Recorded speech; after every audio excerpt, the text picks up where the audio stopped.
বিবাহ বহির্ভূত সম্পর্ক জেরে ফেলায় স্বামীকে কুপিয়ে খুনের চেষ্টা প্রেমিকের রক্তাক্ত অবস্থায় সাইকেল চালিয়ে এসে প্রাণে বাঁচার চেষ্টা যুবকের।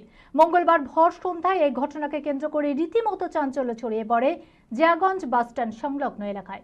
খবর পেয়ে জিয়াগঞ্জ থানার পুলিশ এসে গুরুতর আহত সঞ্জীব মণ্ডল নামের ওই যুবককে উদ্ধার করে প্রথমে জিয়াগঞ্জ গ্রামীণ হাসপাতালে ভর্তি করে পরে মেডিকেল কলেজে রেফার করা হয়। ঘটনার পর থেকেই পলাতক স্ত্রীর প্রেমিকের খোঁজে তল্লাশি শুরু করেছে পুলিশ।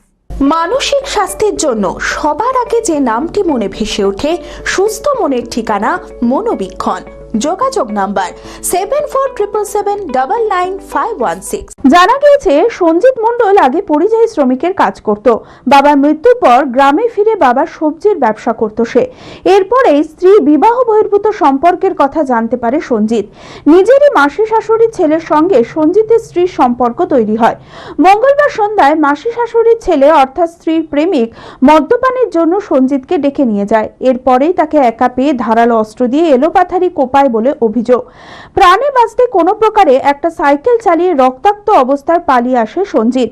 জিয়াগঞ্জের ফুলতলা বাসস্ট্যান্ড এলাকায় এসে মাটিতে লুটিয়ে পড়ে। আর রাস্তার মধ্যে রক্তাক্ত অবস্থায় তাকে ছটফট করতে দেখে রীতিমতো স্তম্ভিত হয়ে যায় স্থানীয় দোকানদার ও এলাকার মানুষেরা। মোটামুটি বলতে গেলে আমি ওগুলোকে এটি জাস্ট সাইকেল নিয়ে সেটা দাঁড়িয়েছিল, দাঁড়িয়ে আবার শুয়ে পড়েছে।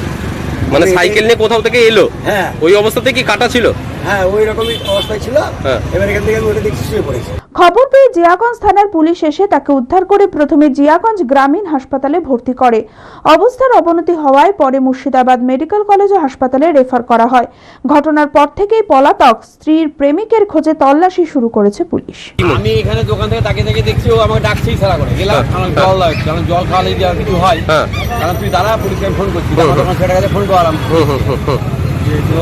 কে মেরেছে বলে আমার সম্বন্ধে মেরেছে। কোথাকার সম্বন্ধে কি নাম তাও ভাঙে দিকে। এমনি ছেলেটা কোথাকার জানা গেছে কিছু? কিছু বোঝা যাচ্ছে না, লোকালি হবে মনে হচ্ছে। মোটামুটি বয়স কেমন হবে ছেলেটা? ওই 25 থেকে 28। 25 থেকে 28। নামটাম কিছু জানা যায়নি এখনো। এমনি কি দেখলেন, প্রথমে কি দেখলেন? আমি তো ওই তো বসেছিল ওখানে, গেলাম, হাতে এখানে ফাঁক রক্ত পড়ছে, এখানে মানে যে রক্ত মেখে আছে বোঝা যাচ্ছে না তো। সিগমা মেডিকেল সেন্টার, আপনার সঠিক চিকিৎসায় অভিজ্ঞ চিকিৎসকেরা আপনার পাশে।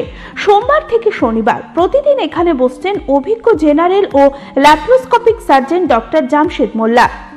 এছাড়াও জেনারেল ফিজিশিয়ান, স্ত্রী ও প্রসূতি রোগ, নবজাতক ও শিশু রোগ, কিডনির রোগ, ব্রেন ও শিরার রোগ, নাক কান গলার রোগ, ক্যান্সার, অর্থোপেডিক সকল প্রকার বিশেষজ্ঞ চিকিৎসকের সুচিকিৎসার পরিষেবা পাবেন সিগমা মেডিকেল সেন্টারে।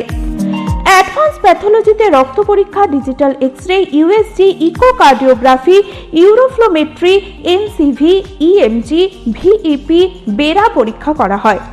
3 কিলোমিটারের মধ্যে রক্ত সংগ্রহের জন্য কোনো চার্জ লাগে না। আছে ফার্মেসির সুবিধা। আরও জানতে যোগাযোগ করুন sigma medical centre, 2/1 KP Chattaraj road, Judges Court মোড়, বহরমপুর, মুর্শিদাবাদ। Mobile number 7548